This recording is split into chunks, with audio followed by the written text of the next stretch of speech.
পূর্ব বর্ধমানের রায়না ২ নম্বর ব্লকের কেশবপুরে জাতীয় কিষাণ সংঘের উদ্যোগে একটি গুরুত্বপূর্ণ কৃষক আলোচনা সভা অনুষ্ঠিত হলো। শুক্রবার আয়োজিত এই সভায় ব্লকের ৮টি অঞ্চলের বহু কৃষক উপস্থিত ছিলেন। সভায় কেন্দ্রের বিভিন্ন কৃষক কল্যাণমূলক প্রকল্প এবং সরকারি পরিষেবা কিভাবে চাষিদের কাছে পৌঁছবে তা নিয়ে বিস্তারিত আলোচনা করা হয়। কৃষকদের খরচ কমিয়ে আয় বাড়ানোর উপর জোর দেন সংগঠনের নেতৃত্ব। সভার মূল লক্ষ্য ছিল রাসায়নিক সারের ব্যবহার কমিয়ে জৈব সারের মাধ্যমে পরিবেশ বান্ধব এবং টেকসই চাষবাসের প্রসার ঘটানো। কিষাণ সংঘের রাজ্য এবং জেলা নেতৃত্ব কৃষকদের আধুনিক প্রযুক্তি ব্যবহারের পরামর্শ দেন এবং সভা শেষে চাষিদের বিভিন্ন প্রশ্নের উত্তর এবং সমাধান দেন।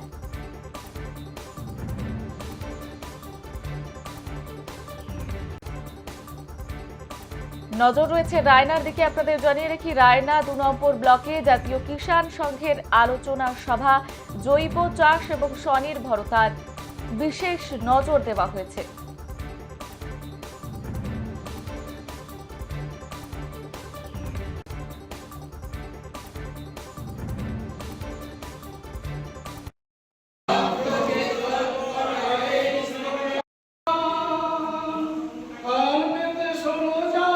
এটা কিসের প্রোগ্রাম হচ্ছে? এটা হচ্ছে কিষাণ সংঘের প্রোগ্রাম আছে। আজকে যে কিষাণ সংঘের অনেকগুলো আয়াম আছে, তার মধ্যে কিষাণ সংঘ সব থেকে বড় সংঘ। সমস্ত চাষিদের নিয়ে এই সংগঠন।